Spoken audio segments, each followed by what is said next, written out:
Welcome to Moses kitchen. இன்னைக்கு நம்ம சேனல்ல பீட்ரூட் கூட்டு எப்படி செய்யறது பார்க்கலாம். இந்த வீடியோ உங்களுக்கு பிடிச்சிருந்தா மறக்காம லைக் பண்ணுங்க, கமெண்ட் பண்ணுங்க, ஷேர் பண்ணுங்க, அப்புறம் சப்ஸ்கிரைப் பண்ணுங்க, பக்கத்துல பெல் ஐகானை கிளிக் பண்ணுங்க. நான் சப்ஸ்கிரைப் பண்ணினா நான் போடுற எல்லா வீடியோஸ்க்கும் உங்களுக்கு நோட்டிஃபிகேஷன் வரும். வாங்க வீடியோக்குள்ள போய் எப்படி பீட்ரூட் கூட்டு செய்யறது பார்க்கலாம். இன்னைக்கு நம்ம பீட்ரூட் கூட்டு செய்ய போகிறோம். அதுக்கு நம்ம குக்கரில் கொஞ்சம் கடலைப்பருப்பை ஆட் பண்ணிக்கலாம். அதுக்கப்புறம் அதை நல்லா வாஷ் பண்ணி எடுத்துக்கலாம். அதுக்கப்புறம் கொஞ்சம் நல்ல தண்ணியை ஆட் பண்ணி நம்ம ஸ்டவ் மேலே வச்சு ஹையில் வச்சிடலாம்.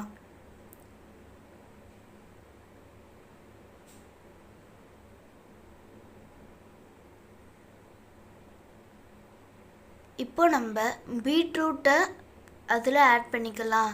தண்ணி நல்லா கொதித்த பிறகு நாங்கள் இன்றைக்கி 4 பீட்ரூட் எடுத்துக்கணும். இந்த 4த்தையும் இப்போ ஆட் பண்ணிக்கிறோம்.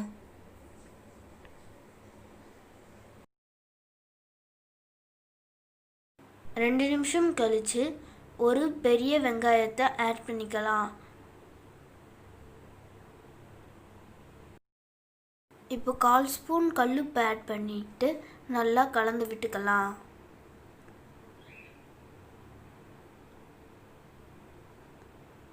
கலந்துட்டு சிம்மில் வச்சுட்டு நம்ம குக்கரை மூடி போட்டு மூடிடலாம். அது மேலே வெயிட் வைக்கணும். நல்லா 3 விசில் வர வரைக்கும் நம்ம வேக விட்டுடலாம்.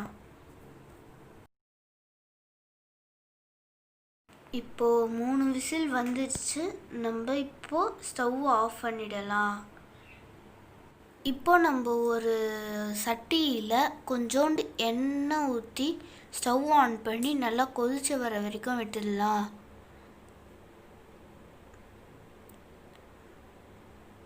எண்ணெய் நல்லா கொதிச்சிட்ட பிறகு நம்ம அதில் கடுகு ஆட் பண்ணிக்கலாம். இப்போது அதில் கொஞ்சோண்டு கருவேப்பிலை ஆட் பண்ணிவிட்டு 2 காஞ்ச மிளகாவை ஆட் பண்ணிக்கலாம்.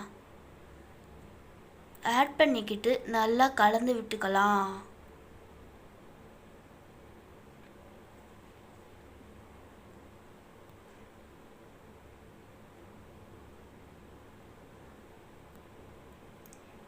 இப்போது நம்ம அந்த ஆற வச்ச பீட்ரூட்டை இதில் ஆட் பண்ணிக்கலாம். அந்த குக்கரில் செஞ்சு வச்சோம்ல பீட்ரூட், அதை இது கூட ஆட் பண்ணி நல்லா கலந்து விட்டுக்கலாம். இது நல்லா சூடாகிற கேப்பில் நம்ம நான் இன்னைக்கு 8 தேங்காய் பத்தை எடுத்திருக்கேன். அதை கொஞ்சம் சீரகம் போட்டு நல்லா இந்த மாதிரி அரைச்சி எடுத்துக்கினேன். லைட்டாக தண்ணி ஊற்றி அரைச்சி எடுத்துக்கினேன். இதை அது கூட ஆட் பண்ணோன்னா கொஞ்சம் டேஸ்ட் கொடுக்கும், நல்லா இருக்கும். இந்த பதத்துக்கு அரைச்சி எடுத்துக்கினேன். இப்போ நம்ம அரைச்சி வச்ச தேங்காவை இது கூட ஆட் பண்ணிக்கலாம். இப்போ நம்ம ஆட் பண்ணியாச்சு. இதை நல்லா கிளறி விட்டுக்கலாம்.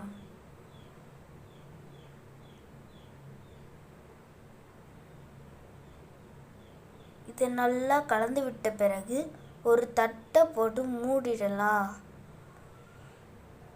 நல்லா கலந்து விட்டுக்கலாம்.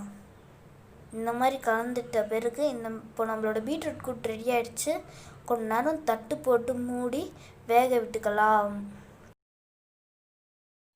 டச்சடான், நம்மளோட சுவையான பீட்ரூட் கூட்டு ரெடி ஆகிடுச்சு. 10 மினிட்ஸ் கழித்து நம்ம ஸ்டவ் ஆஃப் பண்ணிடலாம். இப்போ நான் இதை டேஸ்ட் பண்ணி பார்த்துட்டேன். செம்மையாக இருக்குது டேஸ்ட்டு. இதே நீங்கள் வீட்டில் ட்ரை பண்ணி பார்த்துட்டு கமெண்ட் பாக்ஸில் லீவ் பண்ணுங்கள். பாய்.